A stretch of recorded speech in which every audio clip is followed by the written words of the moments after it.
ज्ञानाञ्जनशलाकया चक्षुरुन्मिलितं येन तस्मै श्रीगुरवे नमः। श्रीचैतन्यमनोभीष्टं स्थापितं येन भूतले स्वयं रूपकदा मह्यं ददाति स्वपदान्तिकं। वन्देऽहं श्रीगुरु श्रीयुतः पदकमलं श्रीगुरून् वैष्णवांश्च श्रीरूपं साग्रजातां सहगणा रघुनाथान्वितं तं सजीवं साद्वैतं सावधूतं परिजनसहितं कृष्णचैतन्यदेवं श्रीराधा कृष्णपदां सहगणा ललिता श्रीविशाखान्वितं च। हे कृष्ण करुणा सिंधु दीनबंधु जगत्पते गोपेश गोपिकाकांत राधाकांत नमोस्तुते। तप्त कांचन गौरांगी राधे वृंदावनेश्वरी वृषभानुसुते देवी प्रणमामि हरिप्रिये। वंशकल्पतरुभ्यश्च कृपा सिन्धुभ्येव च पतितानां पावनेभ्यो वैष्णवेभ्यो नमो नमः। जय श्री कृष्ण चैतन्य प्रभु नित्यानंद श्री अद्वैत गदाधर श्रीवासादि गौर भक्तवृंद। हरे कृष्णा कृष्णा कृष्णा हरे हरे, हरे रामो राम रामो Hare Hare.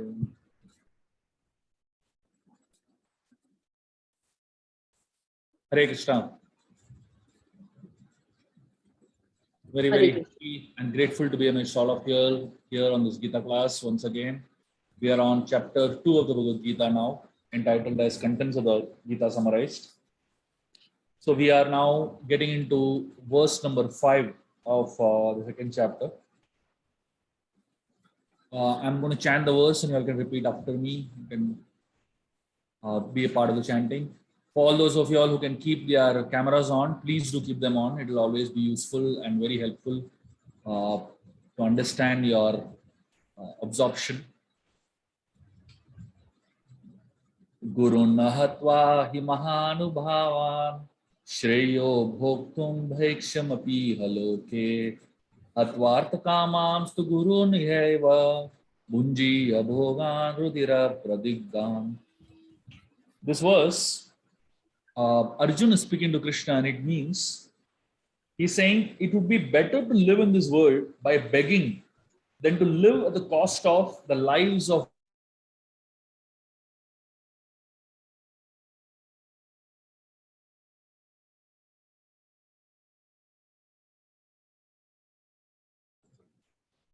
even though desiring worldly gains, they are superiors. If they are killed, everything we enjoy will be tainted with blood. So here, Arjuna is expressing his reason why he doesn't want to fight.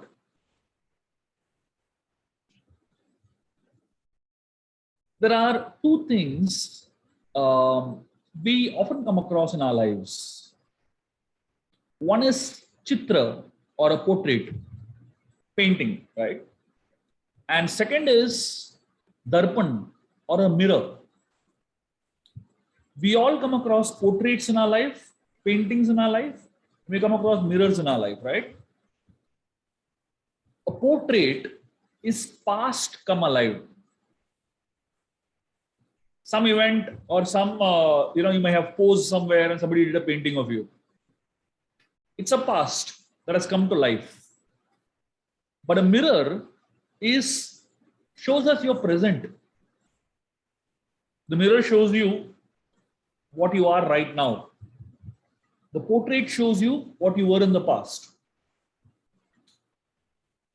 When we hear the Gita, we should not hear the Gita as a story of the past, but as a mirror that reflects our present and allows us to recognize the right picture.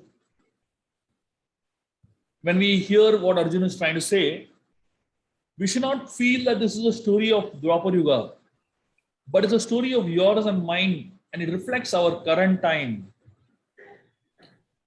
The idea is that our eyes are defective. The great saints help us understand that our eyes have disease. And because our eyes are diseased, we cannot see things as they are in their original form. In fact, sometimes we can't see anything at all. So, great saints teach us that when I can't see the things of the present, how will I see, greatness of people of the past? So one of the prayers that great saints do or offer is that they offer a prayer to the Lord, my dear Lord, please give us the dust of your feet to remove the fault of my eyes. Now, the question is, when I look at myself in the mirror, if I don't have eyesight, I can't see. But if I don't have a mirror, I can't see myself, right? So if I don't see myself, my purpose many times is lost. So eyesight is connected with discrimination. And the mirror is compared to our mind. The mirror of our mind becomes dirty, contaminated. And because it becomes dirty and contaminated, I'm not able to see myself. So the saints are praying, my dear Lord, please give me the dust from your feet so that I can clean clean my eyes so that I can see the mirror properly. Now, imagine, just try to understand this. Have you ever cleaned dust? Like say, for example, your specs are filled with dust. What do you need to clean specs that is filled with dust? Can you use dust to clean dust? Like my specs are filled with a layer of dirt. Can I use more dirt to clean that? Absolutely not, right? But how is that the saints are asking the Lord, please give me the dust from your feet so that I can clean my eyes? Because this dust is different. This dust actually helps us clean our eyes. The mirror is very unique. The nature of mirror is very unique. We feel happy when we see ourselves in the mirror, isn't it? There is absolutely no one in this world who doesn't feel happy when they look in the mirror, no matter how ugly you are. But if somebody is angry at you, one of the things they tell you is go and look at your face in the mirror. Why they do that? Because they want you to go and see how dirty you look, how dirty your consciousness is, how dirty your mind is, right? So the idea here is that however ugly a child is, the mother loves him. But a child is dirty and ill-mannered, then the world blames the mother. Isn't it? The child behaves badly, the world says, what kind of a mother is not taking care of the child properly? So the devotee is trying to tell God, my dear Lord, you will accept me with all my faults, but people will criticize you. Saying that here is a devotee of God, but look how many faults he has. And therefore the devotee's prayer is, my dear Lord, please clean the mirror of my mind. So here, this whole Bhagavad Gita is actually a reflection of our inner thoughts. So as we're trying to understand Arjun's dilemma and Arjun's situation, we're actually understanding our own situation. So don't think this is an old story of the past. Arjun is reflecting our present and the situation in which all of us are. So that is a context and that is a mood in which we understand and study the Gita. So in this particular section, Arjun is using a very interesting word. He's using the word bhaikshyam. So what is the meaning of bhaikshyam? He's saying it is better to live in this world by begging than to live at the cost of the lives of great souls who are my teachers. So Arjun is saying, I don't mind begging. It's very interesting that Arjun is saying this. Why? Arjun is a Kshatriya. Kshatriyas don't bend their head like that. They don't get into begging like that, I mean, I'm sure you must have heard in many movies this dialogue, Sir झुकाने के लिए तैयार हो जाओ. And then the fellow is saying, Sir कटा लेंगे लेकिन झुकाएंगे नहीं. So Kshatriyas just cannot think of bending. They cannot think of putting their arms down. They cannot think of living by begging, So there are two types of beggars in this world. I'm sure all of us have experienced, these two types of beggars. The first type of beggars are those who push and torture a lot. Like one beggar went to somebody's house and he knocked the door and he said, "Khana dena." That person he said, "Khana banani hai. It's not made. Food is not ready as yet." That beggar is telling, "Koi baat nahi. Ban gaya to miss call de dena." The beggar is telling them that, no problem. Once the food is ready, call me. So one type of beggars are those who are absolutely, shameless and ruthless. Many times in Mumbai, there are beggars who have big flats in some of the poshest areas, and then they go, all day they do begging and come back and stay in their posh flats. So the first type of beggars are like that. Is really, really know the art of begging and growing rich through begging. So the second type of beggars are those who sit and simply wait for grace. They are not pushy at all.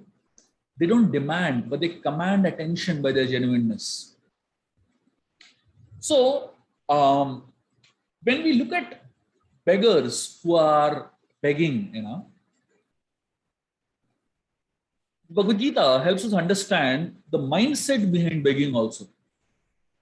So it's very interesting. Unless and until we know what it really means to be a beggar and we understand in our own context what begging means, we won't be able to appreciate what Arjuna is trying to say properly. Being a beggar is not easy, isn't it? But begging also has two aspects. One is a very demanding aspect of begging, and one is a very humble aspect of begging, basically. When we practice devotional service, when we practice the path of bhakti, we should realize that I'm no different. Bhakti yoga actually makes one a bhikari, makes one a beggar. In spiritual life, we are told to become beggars of grace. So one of the things that we are taught in the path of spirituality is we all should become beggars. Because begging requires humility. Begging requires a lot of humility. When we chant the holy names of the Lord, when we chant the Hare Krishna Mahamantra, officially you are a beggar in the morning. So every time we pick up your bead bag and sit to chant the Hare Krishna Mahamantra, it's actually a begging session. By begging the Lord, my dear Lord, please give me your grace. My dear Lord, please shower your grace on me. It's actually begging. And that is the mood in which we should chant the holy names of the Lord. And to the extent we are in that mood, to that extent we actually become, we receive grace in our lives. One way of wanting grace is demanding for it. There are many people who go to God and demand for grace. They feel grace is their birthright. They feel that I deserve it. I'm doing this ritual, and therefore I deserve grace. Like for example, there are many people.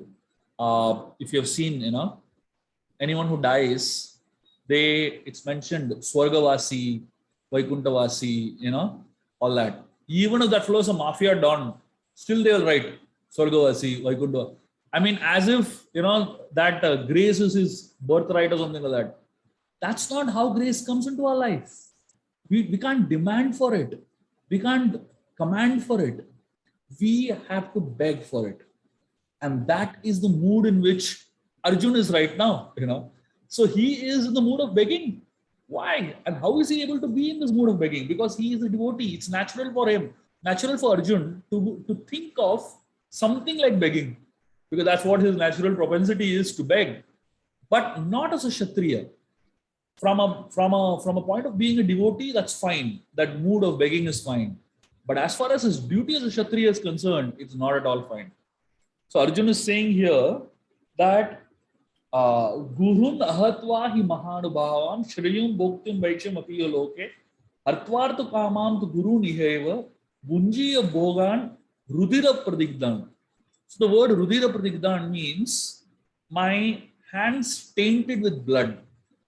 So he's saying, I shall fight and gain the throne, but at what cost? The cost of blood of others. So here, Arjuna is talking about pain. There is something known as physical pain and there is something known as emotional pain. Whatever it is, pain is something that we should try our best to avoid giving to people. There is something I'm going to share with you all. It's an amazing revelation. I'm sure all of you all will be amazed to hear this.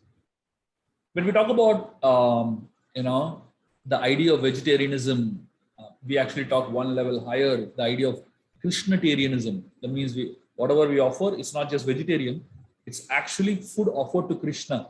It becomes Krishnatarian. So it's one level higher than vegetarian also in one sense.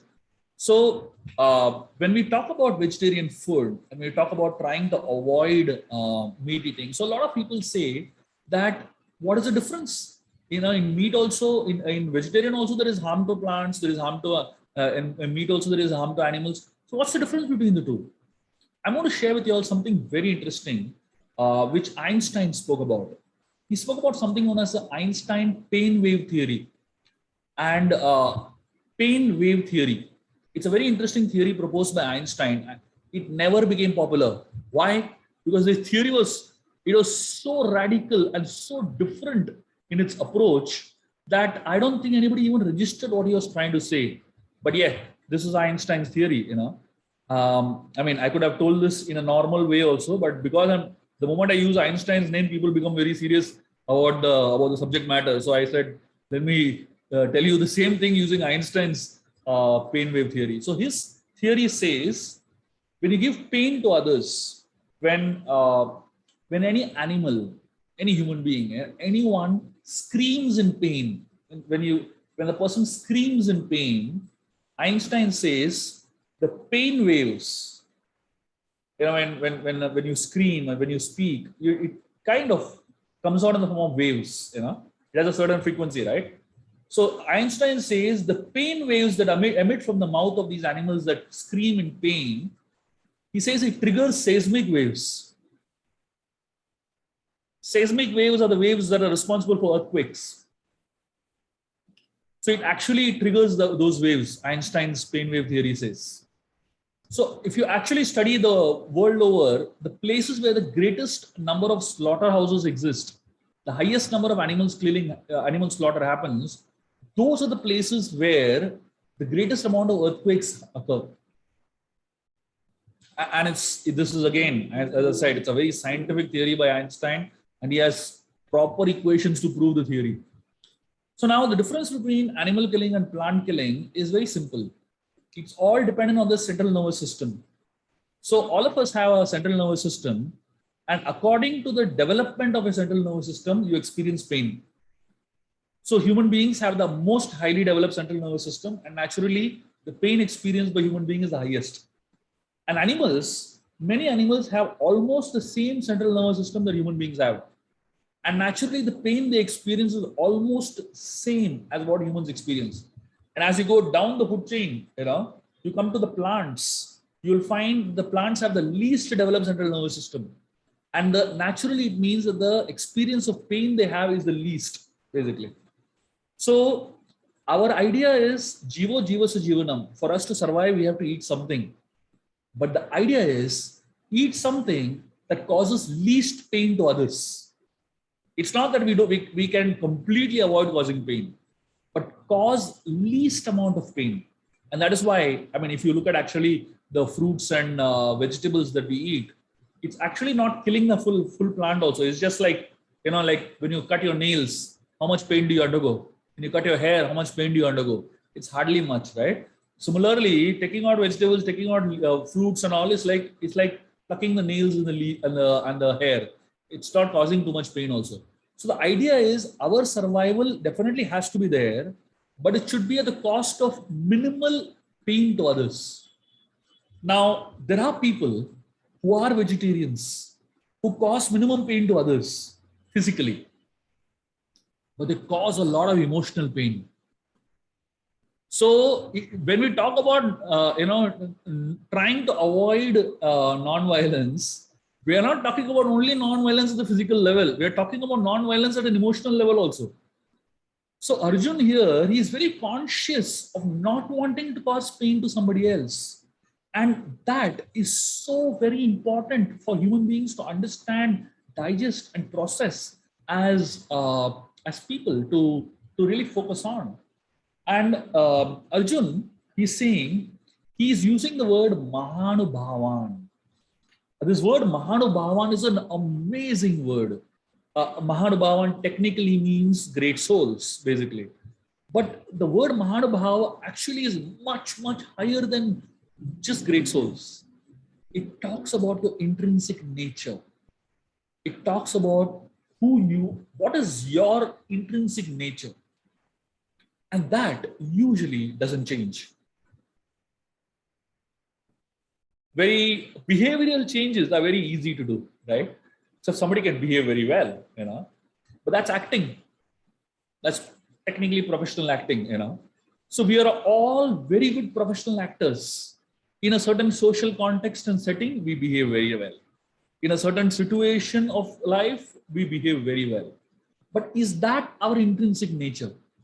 So the word Mahanubhava actually talks about people's intrinsic nature, which is very deeply embedded.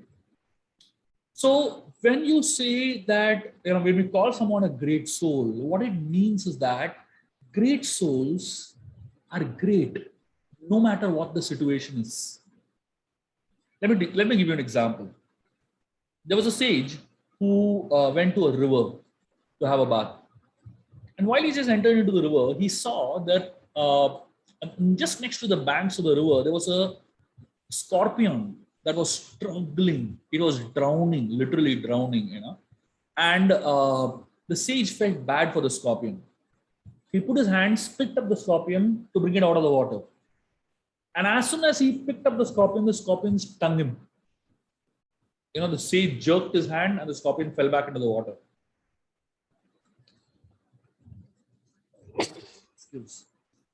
So the sage again put his hand back, picked up the scorpion to bring it. Scorpion stung him again. I mean, for those who know what a scorpion sting is like, if a scorpion bites you, you will dance for hours together in pain. It's excruciating pain. So the sage jerked his hand. Again, the scorpion fell. Again, he was putting his hand to lift it. There was a man who was standing next to the river bank, and he saw this. And he told the sage, "What are you doing? Why are you putting your hand again and again and to pick up save the scorpion? It's going to bite you. Don't you understand?" The sage gave him a very interesting answer, and that probably is one of the best definitions of Mahanubhava that you can hear. The sage told this man, he said, if the nature of the scorpion is to sting, and the nature of the sage is to forgive, if the scorpion is going to be true to his nature, why should I not be true to my nature? This is what it means to be a Mahanubhava. So Arjun is trying to, he's looking at Bhishma, Drona, and all these great personalities as Mahanubhavas. He is thinking that these are great souls. How can, even if they make mistakes, for me, I can't consider them to be ordinary. Isn't that amazing? Isn't that such an amazing thought process, which actually makes Arjun a Mahanubhava also, right? Which actually makes Arjun fall into the category of great souls. So Arjun is telling Krishna that these are great souls. They're superior, Mahanubhava. And because they are Mahanubhava, I can't think of fighting with them. So he is talking about, if you remember the 5 things that we spoke about? Compassion, why he cannot fight. First is compassion. Second is, I can't enjoy alone. I need to share what I have gained with others. Third is fear of sin. Fourth is concern for protecting tradition. And the fifth is indecision. So this is the continuation of that indecision reason, basically. So he's trying to figure out, whether I should or I shouldn't. So he's almost decided I can't fight, but he's not able to be clearly sure of why he can't fight. So now Arjun, he speaks his heart out to Krishna. And here he speaks about his confusion. So we'll chant this verse together. This is verse number 6. Arjuna is saying, Na chaitad vidma kataram nagariyo yadva jayema yadiva na jayeyu yaneva hatva na jijivisamas deva vasishta pramukte dhartarashtra. So he's saying, Arjuna is trying to tell Krishna, Na chaitad vidma kataram nagariyo. He says, nor do we know what is better, conquering them or being conquered by them. If we kill the sons of Dhritarashtra, we should not care to live. Yet, they are now standing before us on the battlefield. So Arjun is in practically a crossroad of his life. He is in a crossroad of his life. And when you have multiple options, it gets very confusing. A lot of us, we reach crossroads of our life at some point. In our careers, in our educational situations, in our choice of clothes many times, in our partners, choosing the right partners, or at some point of time we realize maybe this is not the right person for me, So a lot of times we reach the crossroads of our life. Multiple option gets very confusing. There seems to be more than one right. It's not about just right and wrong. It's about the choice between right and more right. When it's about right and wrong, it's very clear. And most of the times, when we come across choices in life, it's not always a choice between right and wrong. The most confusing choices are the choices between what is right and what is more right. And those choices actually are such important choices of our life. Spiritual life is about going beyond right and wrong. Material life is all about right and wrong. Spiritual life is going beyond right and wrong. It's not about wanting to be, always right. The question always is, what is more right? And that's what makes the nature of spiritual choices very interesting. So here, Arjun is not wanting to be on the wrong side at all. There's no question of wrong in Arjun's life. The question in Arjun's life is, what is more right? Isn't that an amazing question to have? Isn't that such an elevated question to have, right? And especially in a world today where most people are so confused between right and wrong only. They're stuck at the level of right and wrong. Arjun has risen above that. There's no question of wrong in Arjun's life. And there's no question of thinking of wrong also. He's only thinking of what is more right. That's what spiritual life helps us with. It helps us reach a situation where we want to be more right than just right. We are not satisfied in just being right. We want to be more right. And that's what makes spiritual life so special and so different and so elevated in the consciousness. The idea of Arjun wanting to look at this choice or the choice that he's having, right now, Arjun is thinking from the point of view of what is morally right, or rather what is morally more right. But what Krishna is going to lead him towards, the Bhagavad Gita, is what is spiritually right. So our viewpoints are based on narrow vision because we are very limited in our understanding. But when the Lord sees the same thing, he sees from a broad vision. And thus, because Krishna sees it from a much broader vision, he knows what is truly happening. So The Bhagavad Gita is helping us go from a narrow vision to a broader vision. Go from a morally right situation to a spiritually right situation. Go from just being right to being more right. And that's what the whole context of this discussion is at this point in time, So look at Arjun's choices here. Arjun's choices are very interesting. His choices are, should he fight or should he not fight? If the answer is no, I shouldn't fight, then the option that he has is he has to live by begging. So if he says, I'm not going to fight, then what he has to do? Live as a beggar. But if he says, yes, I'm going to fight, then the options are either he'll win or he'll lose. If he wins, then all his near and dear ones will be dead or they'll be defeated. And if he loses, then he has to either die or be defeated. So these are the options that Arjun has in front of him.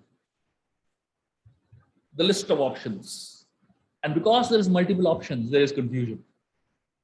If there's no option, there's no confusion. But life is all about options, right? But each option has its own problems and advantages. If he says, no, I don't want to fight, then he has to become a beggar. He might say, no issues, I'm ready to beg. But as a Kshatriya, it will be a great insult for him. And the question is, I may feel I can do it, but can I do it actually? It's easy to say, I'll become a beggar. But try begging for a day.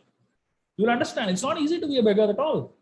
And it's not, if somebody says, in fact, Krishna is going to point it out later, Krishna is going to tell him, if somebody says, I will not give you money, you're begging, but if somebody says, I will not give you, a Kshatriya can't handle rejection. The Kshatriya will get angry, he'll take out his sword, and he'll make that fellow give him money. So the problem is our intrinsic nature. Arjuna is saying, I can beg, I can live by begging, but will your nature allow you to live like that? And then if he says, yes, I will fight, if he wins, others will be dead. The purpose of the war is defeated. If he loses, he himself is dead. Or he himself is defeated. And for a Kshatriya, defeat is like worse than death, So the options that Arjun has in front of him are very intense. And therefore, Arjun is actually feeling that he's sinking in a quicksand. Quicksands are very interesting phenomena. I don't know how many of you all have actually experienced any kind of quicksands in your life. If you have, you'll understand that in a quicksand, the worst thing that you can do is move around. Because if you move around, you sink quicker. That's why it's called quicksand. The best thing that you can do in a quicksand is don't move. Wait for someone to rescue you. That's a more intelligent decision to do than try saving yourself. If you are stuck in a quicksand of life, don't move around too much. You might drown quicker. A lot of us, we are like Arjun. We are stuck in quicksands of decision making, quicksands of our own thinking of what is right, what is wrong, quicksands of indecision. We're all stuck in many quicksands. And the quicksand, the worst part in a quicksand is confidence. If you are in a quicksand and you are very confident, you had it. If you are in a quicksand and you are not confident, you actually can get saved. Those who are the most confident guys, they are the ones who drown fastest in quicksand. So when we are in a situation like this, like Arjun is, and we are at a quicksand of life, and we don't know exactly how to handle it, what we need to do, that is the time we need to really look out for someone who can pull us out of the quicksand. Especially someone who's standing on stable ground. Only such a person can pull us out of the quicksand. Let me tell you something very interesting. From the Srimad Bhagavatam, the 8th canto, there is a story of the Devatas and the Danavas and the Daityas doing Samudra Manthan. I'm sure all of you have heard of the story of the Samudra Manthan, right? I'm not going to tell you the whole story, but I'm going to tell you one aspect of the story that's fascinating. So when Vishnu told them to do the Samudra Manthan, the Devatas and the Daityas, they got together. This is the first time the collaborated effort of both of them coming together to bring out Amrit is happening. And they got this Mandara Parvat, huge, massive mountain. And this Mandara Parvat was put into the ocean, standing on the bed of the ocean. Such a huge mountain. And they used Vasuki as a churning rope. And the churning of the milk ocean began. The Samudra Manthan began. As the churning of the milk ocean was happening, the Daityas are pulling on this side, the Devatas are pulling on this side. You know what happened? The Mandar Parvat began to sink. Why? It's on the ocean floor. Naturally, if you ever stood on the ocean, and the water recedes, what happens? Your foot gets soaked in, it gets pulled in like that, right? So such a massive, heavyweight mountain on the ocean floor naturally started sinking as they were churning more and more. And they were very confused how to help the sinking Mandara mountain. The word Mandara comes from the word Manthan. Manthan means churning. And the word Manthan comes from the word Matha. Matha means churning rod. So the churning rod, when you do churning like that, it sinks in. It sinks into the ocean bed, right? What do you need for the ocean, for the thing to not sink in? You need something below on which you can put a rod. And that's when Vishnu took a form of Kurma, the tortoise incarnation of the Lord. And Kurma took the Mandar Parvat on his back. So if you have seen the tortoises, they have a hard shell, right? So the Mandar Parvat was put on that hard shell of Vishnu. And then the churning began. And then the mountain didn't sink after that. This represents something very amazing for us in our lives. The churning rod represents our intelligence, buddhi. All of us have a lot of intelligence. And thinking means manthan. It's like churning, right? So when you sit to think, what is happening actually inside? Inside, your thoughts are being churned. There's a lot of churning happening inside. Good thoughts, bad thoughts, a lot of churning happening inside. But if your intelligence is not based on Krishna, if your intelligence is not standing on Krishna, your intelligence will sink. You will have sinking thoughts. A lot of people in this world, they're thinking, but because their intelligence is not based on spirituality, their intelligence is not based on philosophical understanding, deeper understanding of life, it sinks. This is called as overthinking, leading to paralysis. A lot of us today are overthinkers. It's good to be an overthinker, provided you have the kurma below.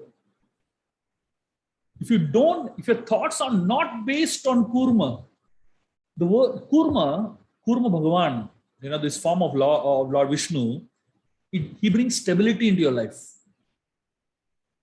He is the deity of stability. So if your life is unstable, you should worship Kurma. He brings in a lot of stability into life. And especially for overthinkers, they definitely need Kurma. Because usually most people who are into overthinking, their thoughts are sinking thoughts. It is known as downward spiral. It leads you into a downward spiral of life. And therefore, you need a stabilizing factor. You keep your thoughts on a stabilizing factor and then you churn all you want. Nectar comes out. But if you don't have a stabilizing factor and you churn, it only leads to sinking thoughts.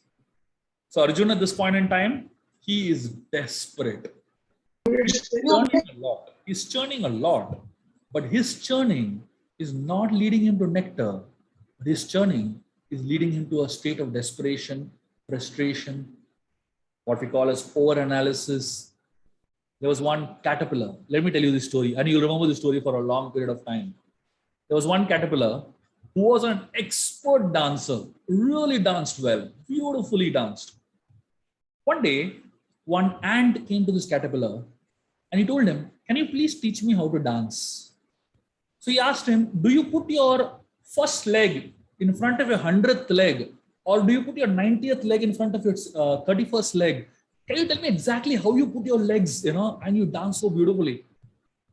Till that point of time, the caterpillar never thought about it. He was just dancing blissfully. But when this ant asked this question, he actually began to analyze whether I put this leg in front of this leg. He got so confused. Not caterpillar, sorry, centipede.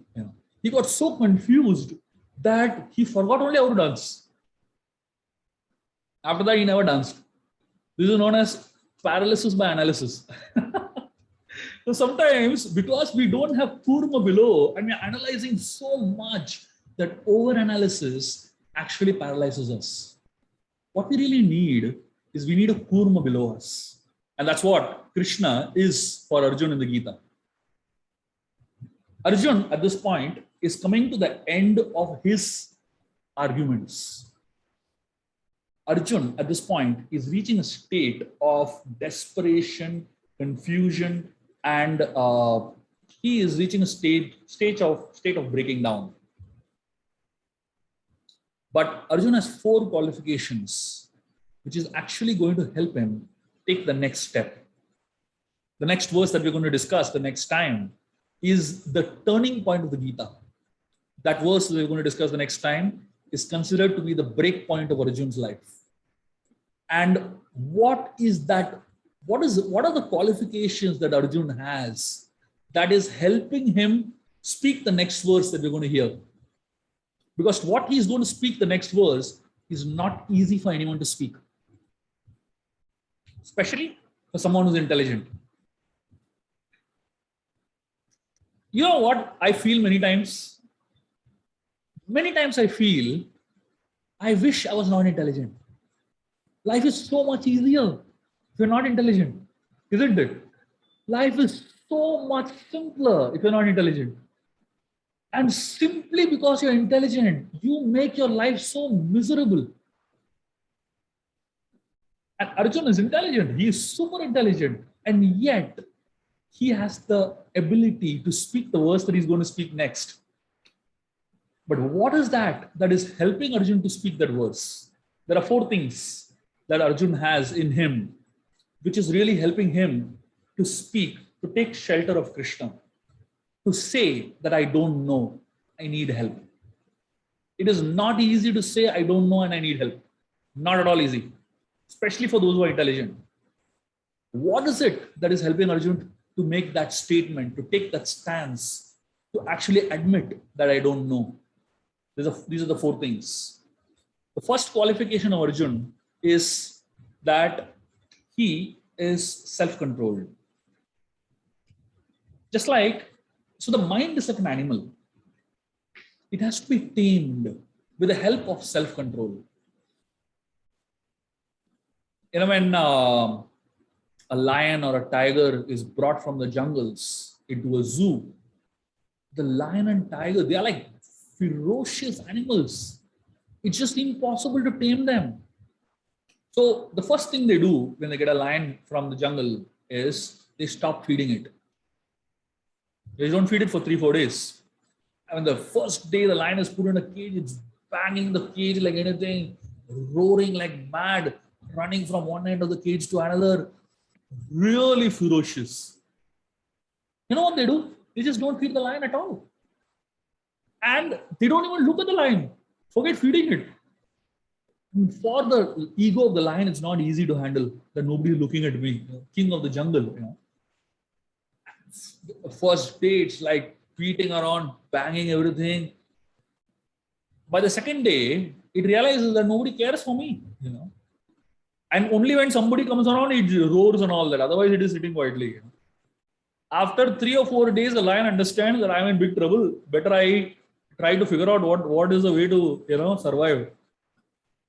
And the lion, when it becomes really weak, then this fellow opens the gate. And the lion tries to jump up and all that. This fellow has a whip in his hand. He bangs the whip. And the lion immediately goes back because the lion is already very weak by this time. And he throws a piece of meat in front of the lion. The lion tries to jump on it. He hits the whip again. The lion then understands there is some connection with that whip and my life. After that, the lion understands if the fellow is beating the whip, then that means he wants me to do something. Then slowly it all fits into his mind. And he knows that whip means that I have to follow him. Whoever is holding the whip, I have to follow him. The mind is like that lion. All our life, we have given the mind whatever it wants. Suddenly in the middle of the night, it says, I want pizza. You call and you order a pizza, And then sometime in the middle of your working, it says, I want to watch Netflix over here. You stop your work and you get into that Netflix. The mind says anything and we give it. Unfortunately, most of us are pampered by our parents, by our grandparents, and by ourselves, And we continue pampering the mind like mad. The more we pamper the mind, the more the lion becomes ferocious. All of us think that we are in control of our minds. Sorry, not at all like that. The mind is in control of your life. Absolutely. And the mind is like the lion in the jungle. And it has absolute control over everything. The only way to tame the mind is like the way lions are tamed in the jungle. Fasting. What do you mean by fasting? The mind says, I want this. Say no. The mind says, it will roar and yell and say no. And then you need to have the whip. And what is that whip? The whip is your intelligence. So with the help of three things. One is a fence. The fence is some principles that we should have in life. We call them as regulative principles of freedom. We have some principles in which you bind the mind. And within those principles, within that cage, you keep the lion, the mind, and don't feed it for some time. You've been feeding it all your life. When you come to the path of spirituality, the first thing that you learn is don't feed your mind everything it wants. Very selectively give it what it needs. There's a difference between needs and wants. Wants have to be fulfilled very selectively, and needs have to be fulfilled compulsively. But the problem with us is that we fulfill wants compulsively. And needs, we unfortunately don't take care of them at all. We just kind of neglect them. So when the mind is first put in that fence, and with a whip of intelligence, you keep training it what to take, what to not take, what to consume, what to not consume. Right now, we have absolutely no control of our mind. It consumes anything and everything. It consumes all kinds of foods. It consumes all kinds of drinks. It consumes all kinds of information. It consumes all kinds of products. Spirituality begins when you start saying no to the mind. The second qualification of Arjun to study the Gita is what we called as indifference. Indifference is actually a very important quality for a human being to have in life. What is the meaning of indifference? Indifference in spiritual context, it means that some things we should learn to not get affected by. We have to learn to be stable in many aspects of life. Human beings, unfortunately, are very emotional people. And because we're emotional people, we get carried away by the waves of time. Most of us are like a leaf.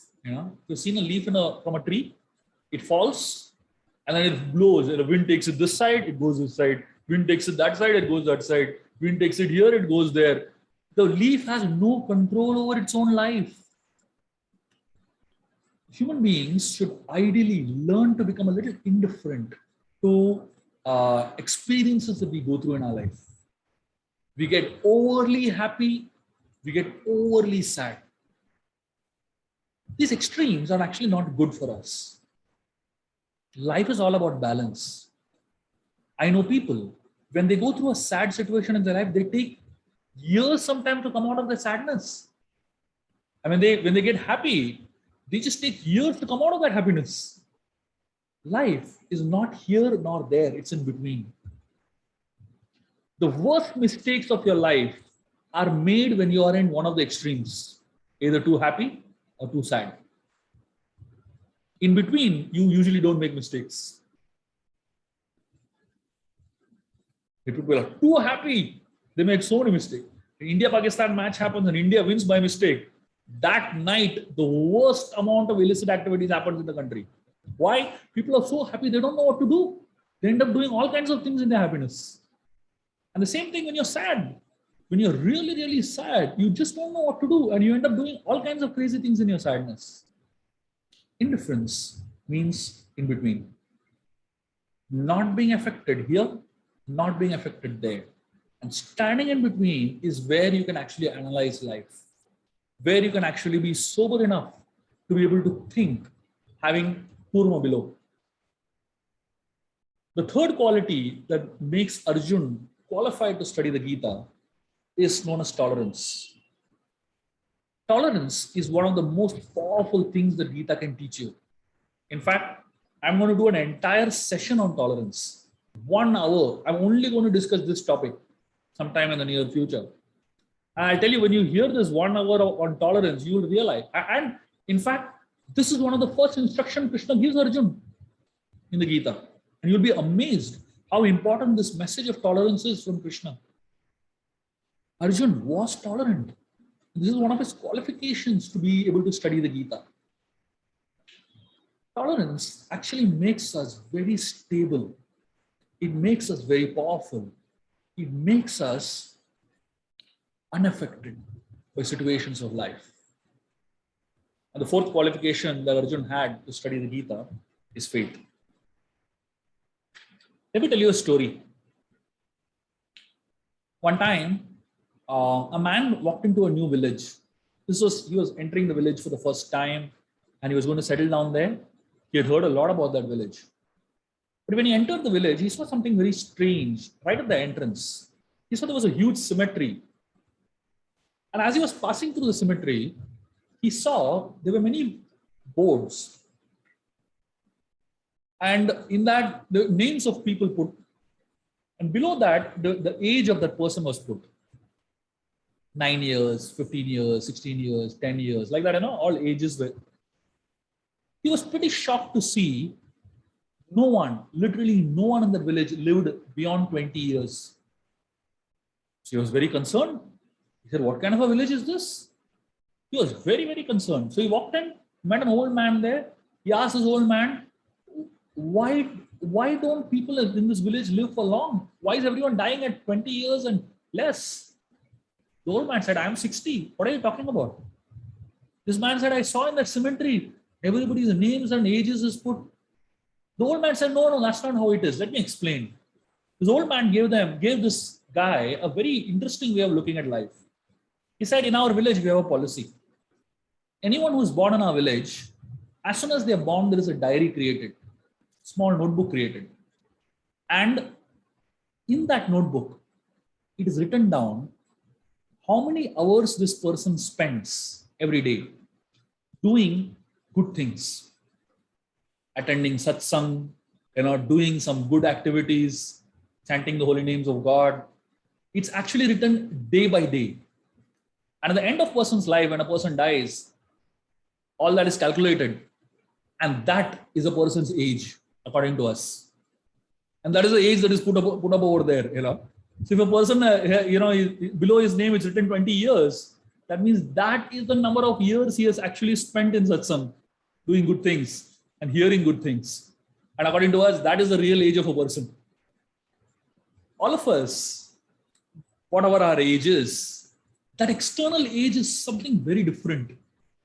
But there is an internal age that actually shapes our thoughts, shapes our belief systems, shapes our thinking process, and that age is our real age. And therefore, all of us, we really need to prepare ourselves and understand whatever amount of time we have is a little short duration of time. But within that short duration of time, what is the real time we spend in satsang? What is the real time we spend upgrading ourselves, upgrading our consciousness, upgrading our faith, and upgrading our belief systems? That determines who we really are.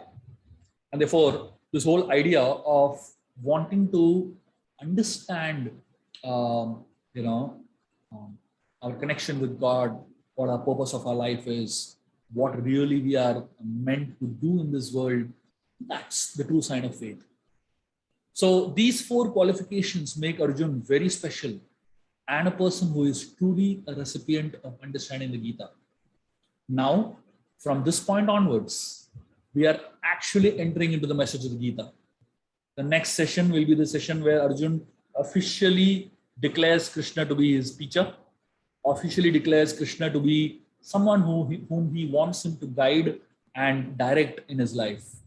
And from next time onwards, we will actually be diving deep into the whole message of trying to understand the Gita from a deeper perspective. I'll stop at this point in time. Before we end, just one quick announcement to make. We can take up questions after this announcement. Rather, actually, two quick announcements. Three, sorry.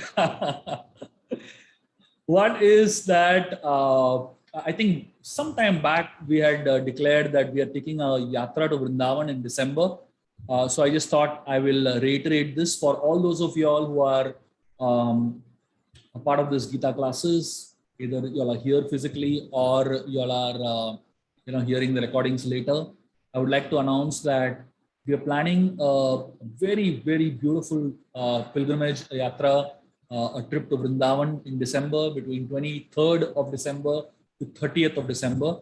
This is the holiday period. For people from anywhere in the world, anywhere in India, you're most welcome to come for this yatra. You just have to let us know. We will be announcing the details of this yatra, the way to register, all that very shortly.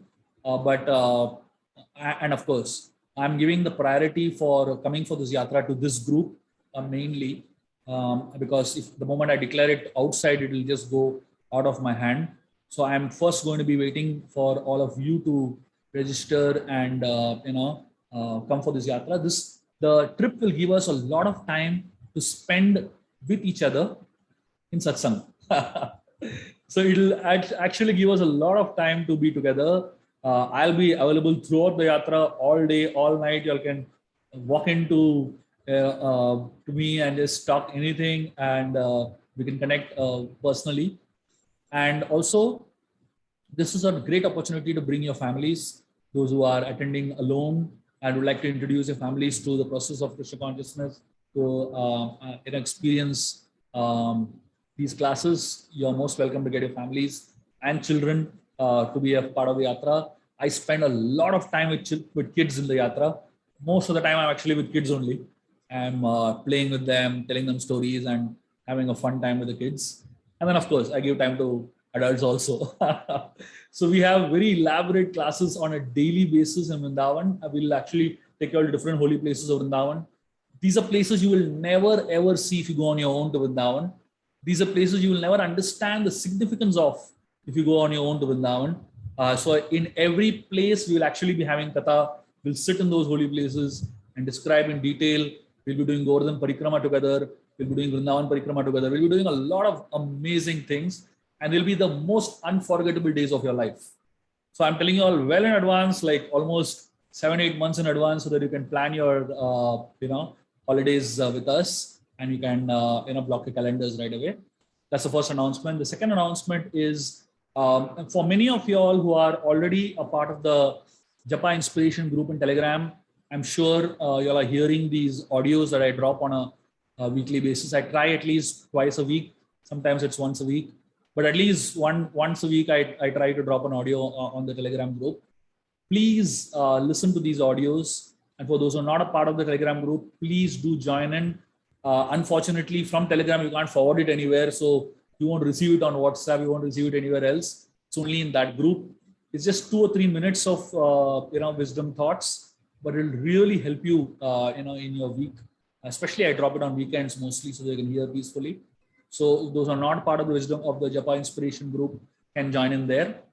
The third thing is that next Tuesday we will not be having class. I'm answering my MA in psychology. I'm just completing the course actually, answering the final exam of that. Of course, after I finish my MA, I can serve all of you all in other ways also, because I'll officially be a counselor and a psychologist. But because of that exam, I will not be able to take the class next week. But the Tuesday after that onwards, we will continue again. So of course, we will drop announcements also reminding you all that the class won't happen next week. So these are the 3 announcements that I wanted to make. Anyone has any questions, comments, clarifications, please feel free to ask. Rashmi ji, yes. Shamil, can you mute him first?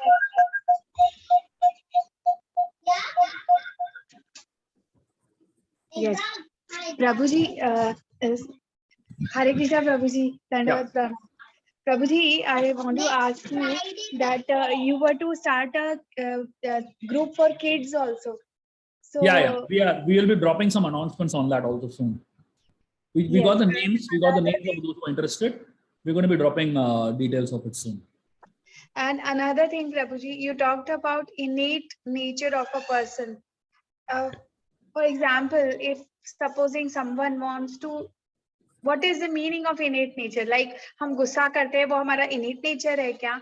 क्या हम उससे कभी ऊपर उठ सकते हैं? Thank you for the question. See, I can't hear. The idea of innate nature from a very human perspective and from a spiritual perspective is that every single human being, we are innately part and parcel of God. Jiver Swarupa Hoy Krishna Nityadas. That's the most deepest constitutional nature of every human being. But we get covered over by many things.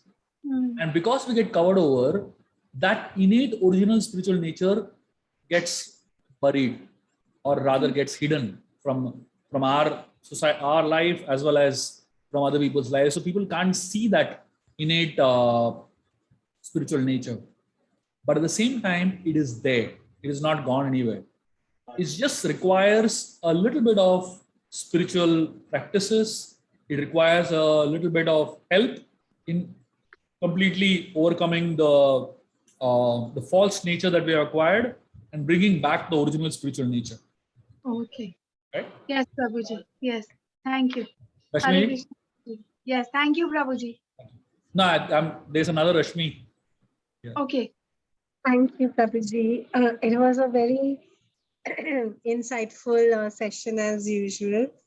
I really enjoyed it, but there's so many questions, and while you were explaining, so the first one, the way we understand spirituality, because we are at ISKCON and this is the Sanatan Dharma, and you talk about to go from right to more right. What is spiritually right? And we're going from narrow to broad. But honestly speaking, when we look around us, we're actually narrowing in on spirituality, not expanding in spirituality. It gets more and more niche, right? For example, what you are teaching us or what we are discussing is a spirituality that has its foundations in this Sanatan Dharma. But there are also, like, for example, if you go to a tarot card reader, their spirituality is based on something else. Christianity may have a very similar belief systems, but still they're based on a very linear system of spirituality. Ours is more like a cyclical system of spirituality, right? So when you say going from right to more right, depending on which path I choose, it's like narrowing down on that path, right? So what exactly do you mean? So if I'm standing here with you and listening to you and choosing this, I'm going right from more right depending on this spirituality. But if I'm going to say a tarot card reader, then I'm doing it as per that spirituality. So can you just throw that light, because there's so many paths, right? I got the answer.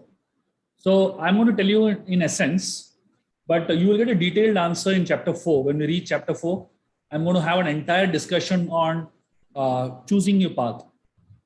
So you'll get a much detailed discussion then.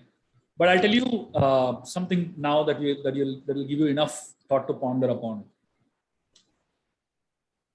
The difference is that the difference is in details, not in the essence.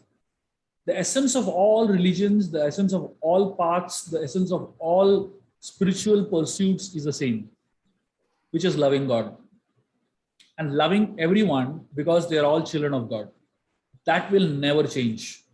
And that is a constant factor, no matter which religion you go to, no matter which path you choose, no matter, who is your teacher, no matter who is your, authority in terms of scripture and, guru. That's not going to change. But what will change is the details that you get into.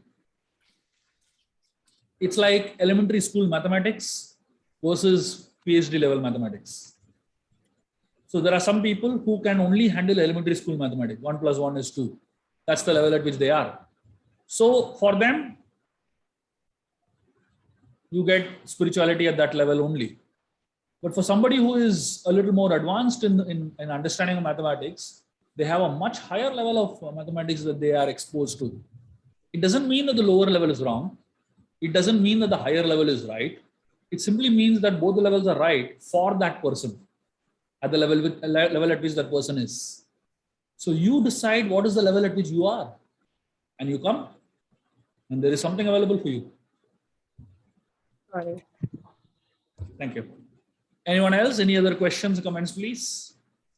When you mentioned about spiritual life, like moving from more right to, right to more right, are we looking at near perfection? Yeah.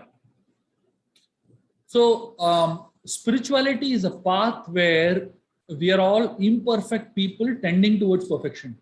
Okay. So ideally,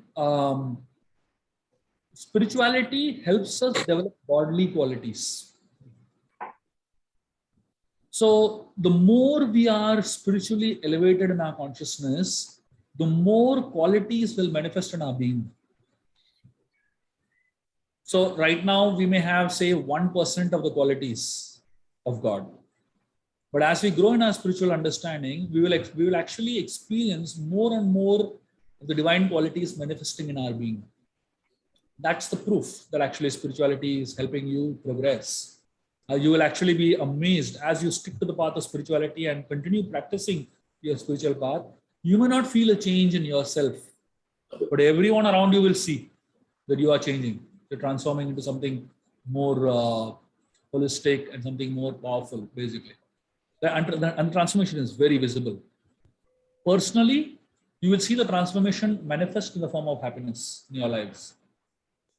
You will feel more happier. Just like a hungry person, when a person is very hungry, what happens when you eat food? First is hunger is mitigated. Second is you feel nourished, and third is you feel happy. These are the exact three things that happen when you start practicing spirituality. First, your hunger for knowledge will get mitigated. Second is you will actually feel nourished within powerfully. And third is you will feel happy. Sure. Yeah, that was a nice explanation. Thank you. Thank you. Any other questions, comments? Please feel free to ask, share. Yes, Rashmiji. Prabhuji, I wanted to ask you about, the quicksand example that you gave us. Yeah. So often, like if you are choosing to get somebody to help you when you're in the quicksand, they may be stable and be able to pull you out. But there are times when they get really angry and upset with you when they're pulling you out. They pull you out and then they're really mad at you. So you're like, what just happened, right? So how do we know, like for Arjun, Bhagwan was his, the guy who pulled him out, right? But for us, sometimes we don't know who's pulling us out, and we just are left in that situation that, okay, whoever's pulling me out, at least meri jaan to bach jayegi. So that's my first question. And this, regarding this, uh, it's also to do with balance and, the kurma in our life. So like both of them, like it requires a certain amount of vivek to be able to establish who is the guy who pulls me out and who's the guy who stabilizes me, guy, gal, whoever. So like when you are in that pathetic state, anyways you're in a pathetic state, how can you make out what's right and who's the right kind of person to really guide you and help you out? And because there's that person coming into your life and pulling you out, then you're like, okay, you are the one for me. भगवान ने तुम्हें भेजा है, तो तुम ही मेरे लिए सब कुछ, और वो गलत निकले तो क्या? The way the path of spirituality advises us is not to make the choice basically a knee-jerk solution, So the choice has to be very consciously made, and the choice has to be made very, very diligently and not out of desperation, basically. So yes, while that example of quicksand holds true in our lives, but in reality, many times, because we are so desperate to get out of the quicksand, we find somebody else who's also in the quicksand and say, "Mere ko bachao," right? And two people in the quicksand are helping each other, they will drown faster together, basically. So that is why it is so very important that you need to have someone who is outside the quicksand helping you. And only, as I said, the only person who's standing on kurma, that means who's standing on Krishna conscious thoughts, somebody who is standing and living a life based on Krishna conscious thoughts can help you pull out, because that person is standing on a stable platform. Now, while at the most desperate point in your life, you may not find that person, but that person is somewhere around if you look out. Most of the time, what happens to us is that we are so absorbed in our quicksand only that we don't look around us. There might be someone just waiting there to help you, but you're so busy looking just in the quicksand just around you that you may not even spot that person who is waiting to help you, right? So what spirituality advises us is, in choosing your guru, you're choosing your teacher, you're choosing your guide, do not choose out of desperation, but choose out of intelligence. The choice has to be made very intelligently. It should not be made bhauk, it should not be made emotionally, but it should be made using your intelligence. So in the initial part of spiritual life, it is important to use discrimination and intelligence to make the choice. And then a later part in your spiritual life, you keep your intelligence aside and you bring your faith ahead. But like, how do you know? Like, for example, I'm attending a class with you right now. So I'm just trying this out. So my suggestion to you is two things. My suggestion to you is, whenever you want to make a choice, there are two ways in which you can make a choice. One is based on practice.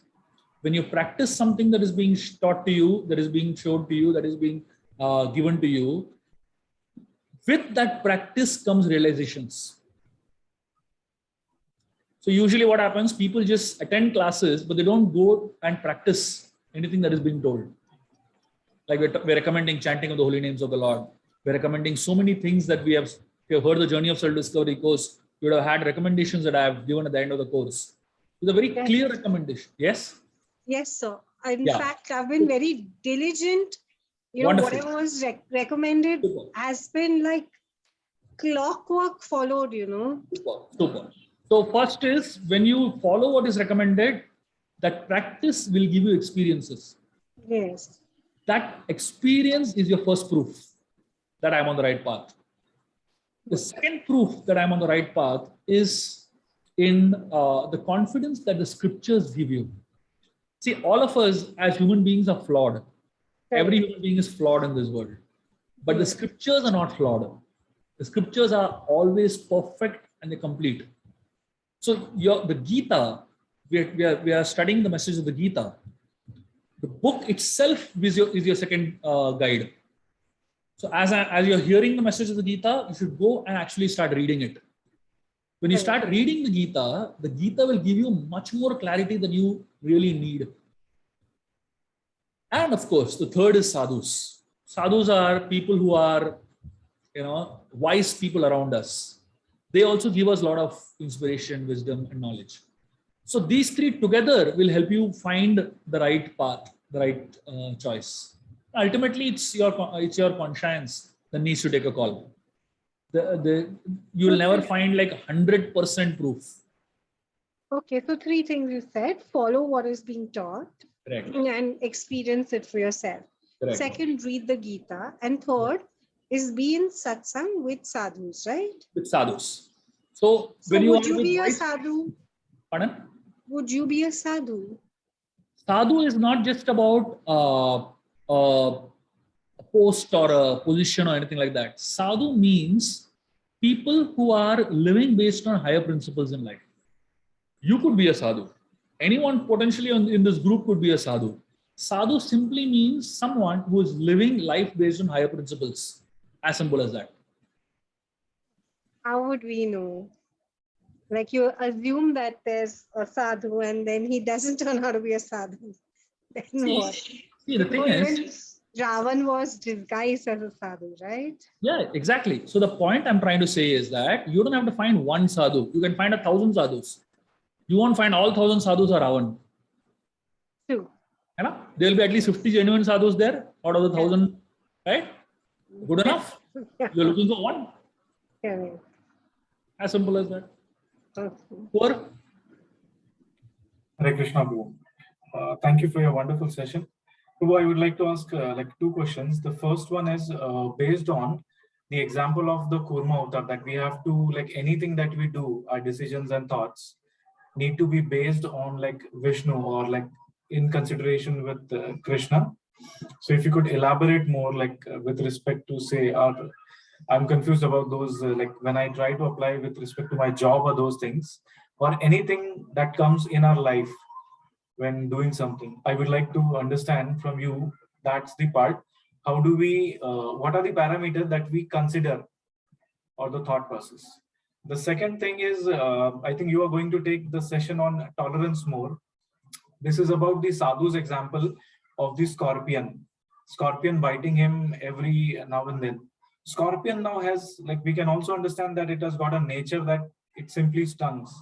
However, the saintly person has got a nature to, continue the compassion. However, I as an individual believe that at times we are not able to practice as an individual. It feels like, say example with respect to an office task, if the person is not doing it, ignore it, send a letter to HR and you complete the task. So how do we understand that, and how do we ensure that we cooperate in terms of personal relationships in official and personal also? The first question of how do you base your thoughts on Krishna? See, when I'm saying Kurma, what I'm referring to is principles. Principles are universal in nature, and principles hold at all situations of life and all places in life. So, if you actually study the 10th chapter of Bhagavad Gita, Krishna speaks about so many places where you can find him. So he speaks about how he is present in the first syllable of any alphabet or any alphabets, right? The first syllable represents Krishna. So he is the most powerful animal. The lion represents Krishna. The most powerful bird, the peacock, represents Krishna. So like that, practically in every aspect of life, he is presenting himself as the top aspect of that life, that sequence, basically. So now, if you look at the same thing from your life point of view, there are 10 ways of doing something. Which is Krishna? The topmost way. The best way. As simple as that. So if you want to know where is Krishna in your life, if you have 10 choices, you understand very clearly which is Krishna. So any choice that is a topmost choice, not from the point of view of comforts and privileges and money, but from the point of view of principles, that represents Krishna.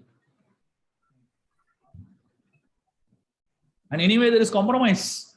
That doesn't represent Krishna. As simple as that. So that's just my way of looking at that aspect. I hope that makes sense. Yes, makes sense. The second question of the idea of how do you look at this tolerance principle in our personal lives? See, can you just quickly repeat the last part of the question? Is the question part? Yes, bro. So, for example, I'll give you an example of my office works, and when we delegate a work or in a relationship or an office or an event, and that thing doesn't get completed on time. Okay. So I end up giving it like, okay, let's raise a concern with HR. Okay. So let me explain how to see that principle in your personal life. See, people make mistakes. Obviously, people make mistakes. We'll find that all the time. When people make mistakes, do I want to sting them or do I want to explain to them in a more human way? That's what the discussion here is. So when somebody is making a mistake, you can tell that person you made a mistake in a most nasty way, in a way that really hurts that person like anything. But the same thing you can explain to the person in a more human way. Which way do you think will get a better response, and which way will make that person more proactive for the future? I think the human way, because isn't it? Them understand. Obviously, right? Now, this is not about spirituality.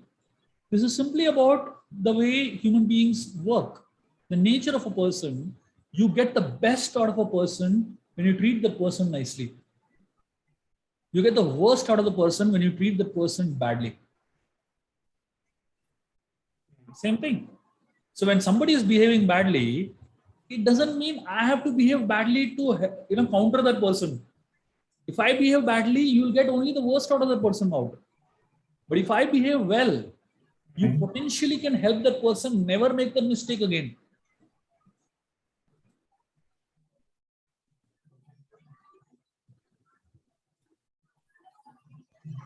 Helps a lot too. Do one more, something connected to it. When you talking to making decisions and those things, this just came to my mind. It may not be always possible that the choice that we are making should be always top, but at times we also play as per time, place, and circumstances. So I think I'm like a little bit confused. Like, do we always go by the best choice that is ethical, principle based, or also act as per time, place, and circumstances? If you could elaborate anything on that part, will be helpful. See, we may want to be the best. We may want to make the top choices in our life. We may want to do that very sincerely. But either the situation around us may not permit us to do that, or we ourselves may have shortcomings and weaknesses that may not allow us to do that, right? But even when we don't make that top choice, we should still know that this is the top choice and this represents Krishna. And I'm here. I have a long way to reach there. So it's not that I have to always make that choice. It may not be possible practically, but at least I should be conscious that I am lower than what I should be at, right? So the moment you acknowledge that, the moment you say, I'm here, I need to get here, you're actually allowing yourself scope for growth. The moment you start justifying, saying that this is the best, then you are absolutely not allowing any scope to grow. I think being honest about that is so important. Yes, true. Truly, I think these points have made very much sense, and like the explanation, everything that you gave, being aware and acknowledging and not justifying it, our actions. So really grateful to you once again for the session and the question answers. Wonderful. Thank you. Thank you so Shaila much. ji, you have a question to ask?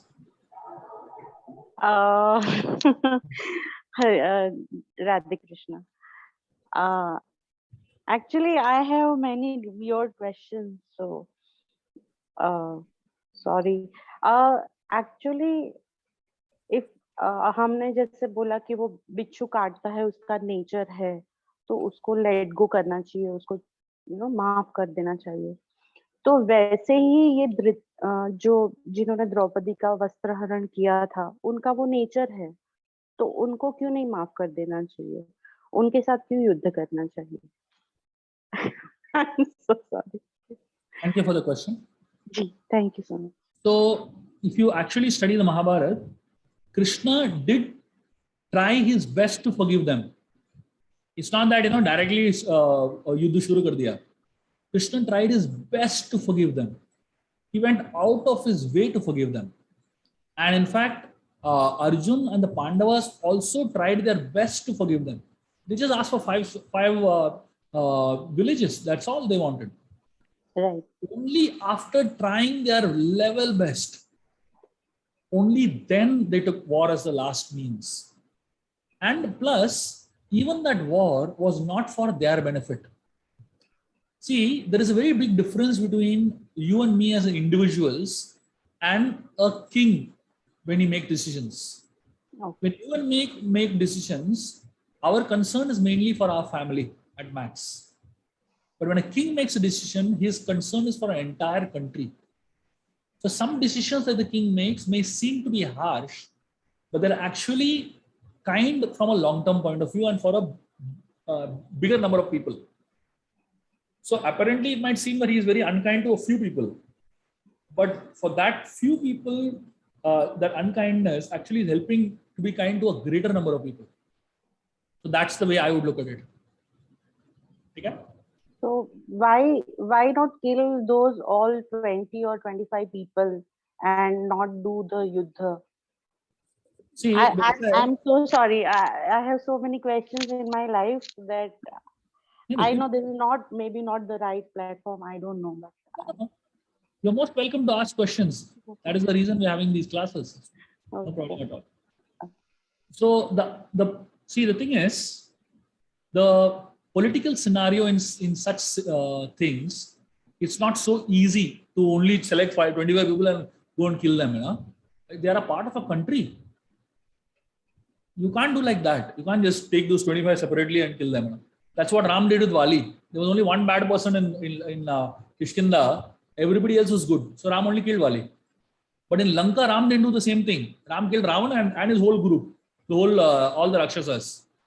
Now you might say, why did Ram do that? Because that in Lanka, all the Rakshasas were as bad as Ravan. So it's not that only the 25 people were good. There was a huge number of people that were bad. And Krishna's purpose is to eliminate adharma. So naturally, he did what is needful. Thank you. Okay. Great. Thank you very much. Very, very grateful to all of you all for your patient listening and participation. I will continue our Gita classes. As I said, next week we will not be having a class, but we'll continue the week after that. Thank you very much. Very good. Thank you, Prabhuji.